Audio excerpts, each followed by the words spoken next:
Good morning. Our story for today is Old Turtle and the Broken Truth. It's a story by Douglas Wood with watercolors, beautiful watercolors, by John J. Muth.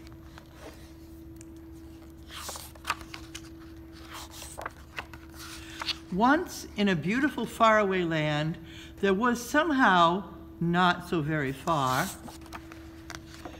a land where every stone was a teacher and every breeze a language, where every lake was a mirror and every tree a ladder to the stars.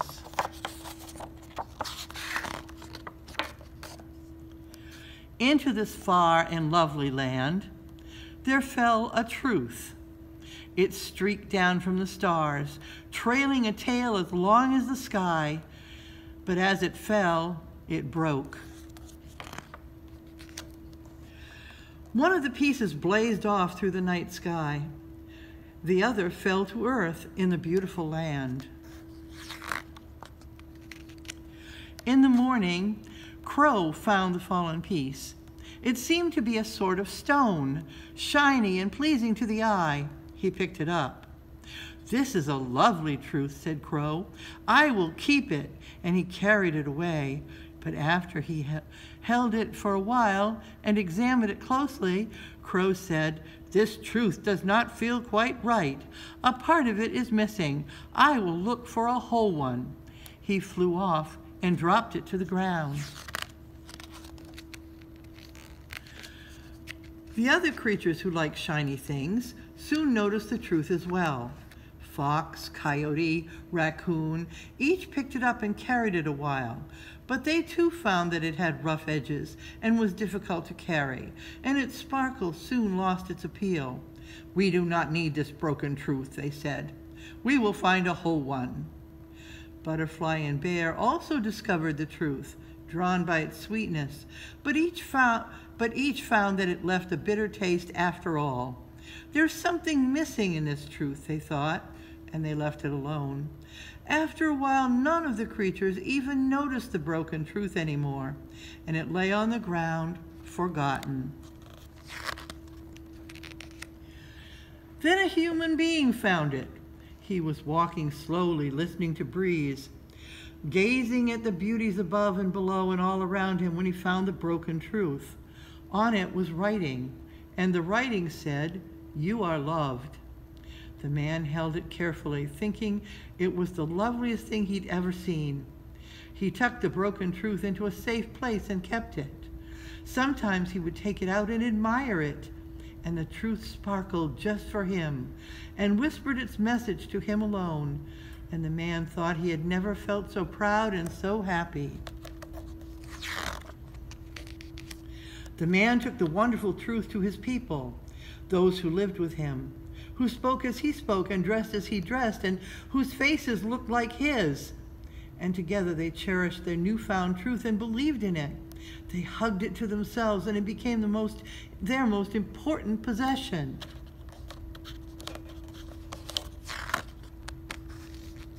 After a while, the man and his people did not hear the language of the breezes and the stones anymore, but heard only their truths. They did not see the mirrored beauty in the lakes or the ladders to the stars, but saw only their sparkling truth. And for them it was enough, and they called it the truth. The truth made people feel good and proud and strong, but soon they also began to feel fear and even anger toward those who were not like themselves and did not share their truth. The other beings and other people of the lovely land seemed less and less important, and the language of the breezes was hardly ever heard anymore.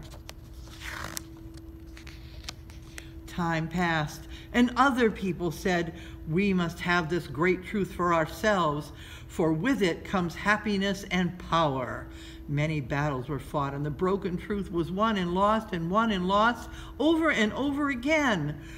But such was its power and beauty that no one ever doubted it. And when they were without it, they felt a great emptiness where their truth had been. The stones and trees suffered. The breezes and waters suffered, and the animals in the earth, and most of all, the people suffered. Finally, the animals went to Old Turtle. Ancient and wise as the mountains and seas themselves, Crow and Fox went, Coyote went, Raccoon, Butterfly, Bear, and many others all went to see Old Turtle. "This truth the people quarrel over," they said. "We have all held it ourselves. It is broken and does not work. Please tell the people." "I am sorry," answered Old Turtle, "but the people will not listen. They are not yet ready." And the suffering continued. One day, a little girl came to find Old Turtle.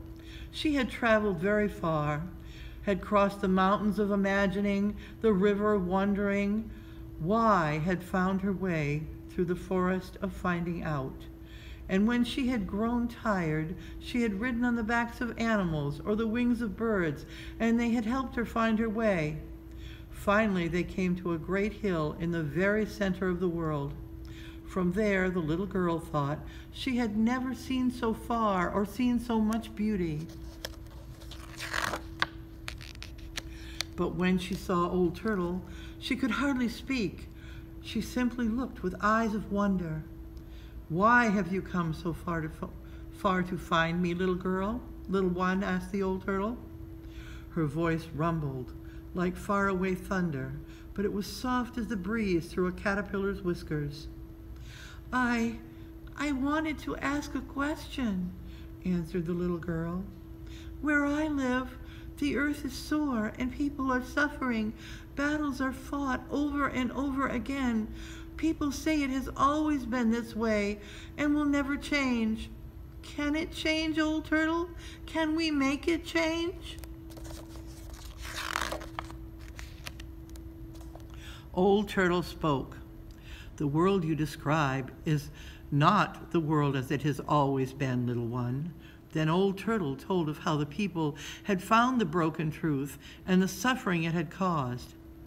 "It is because it is so close to a great whole truth that it has such beauty, and that the people love it so," said Old Turtle.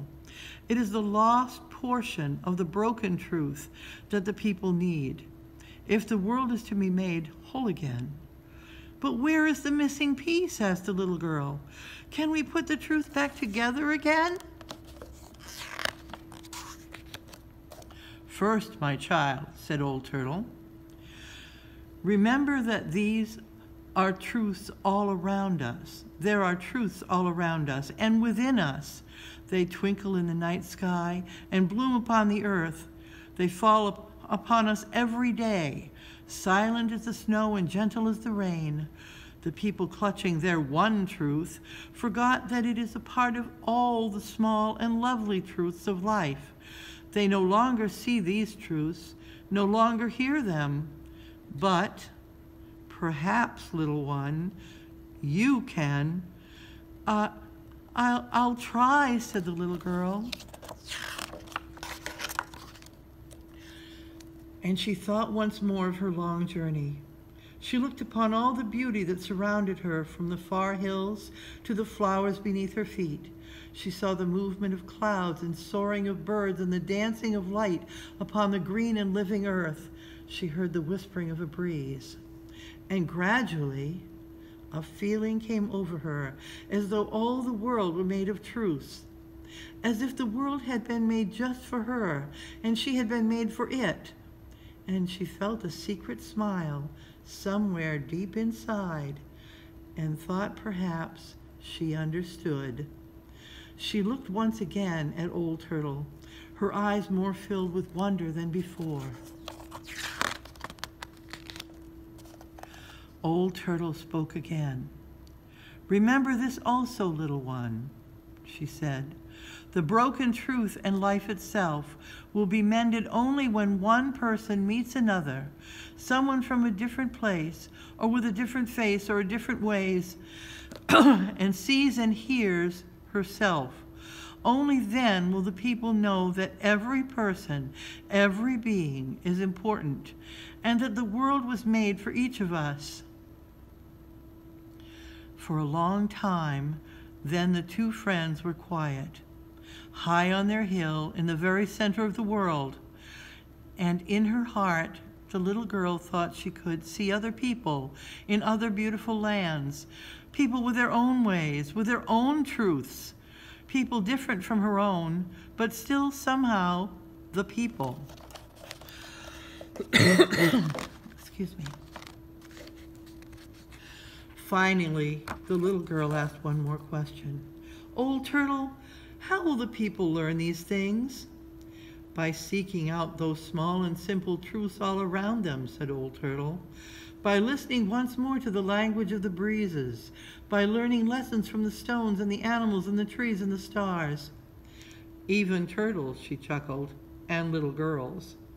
Now, little one, it is time for you to go, to return to your people, and tell them what you have seen and learned, and help them mend their broken truth. Take this with you, said Old Turtle, as she placed something in the little girl's hand.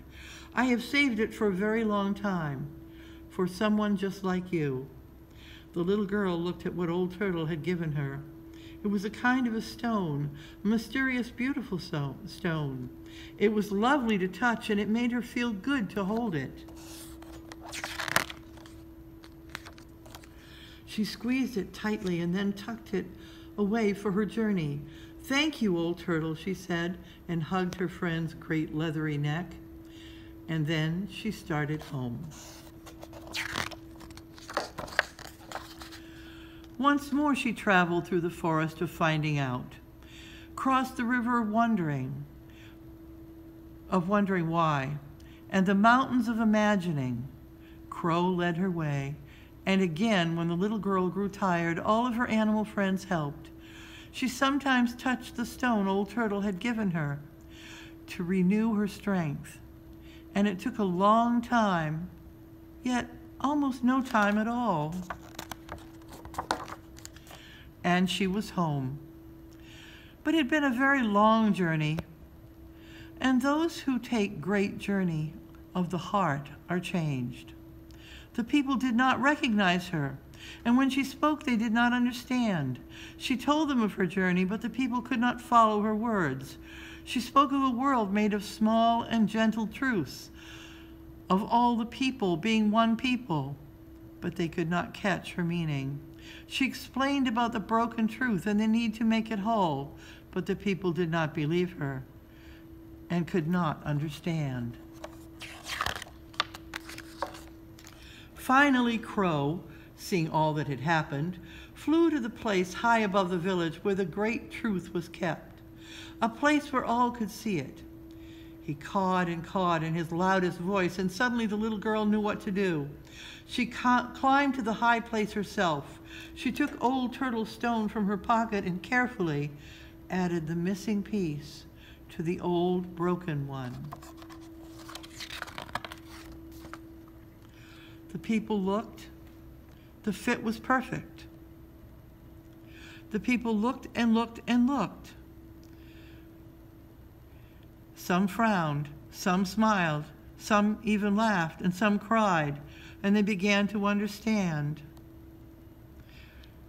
It says, "You are loved, and so are they." Time passed, and upon this beautiful land, the trees climbed like ladders to the stars. The waters shone like mirrors, and the people saw their beauty. A breeze stirred, and they heard its music. Tiny truths fell day by day and night, gentle as the rain and snow. And the people found them and kept them in their hearts. And slowly the people met other people, different from themselves, and they began to see themselves. And far away on a hill in the very center of the world,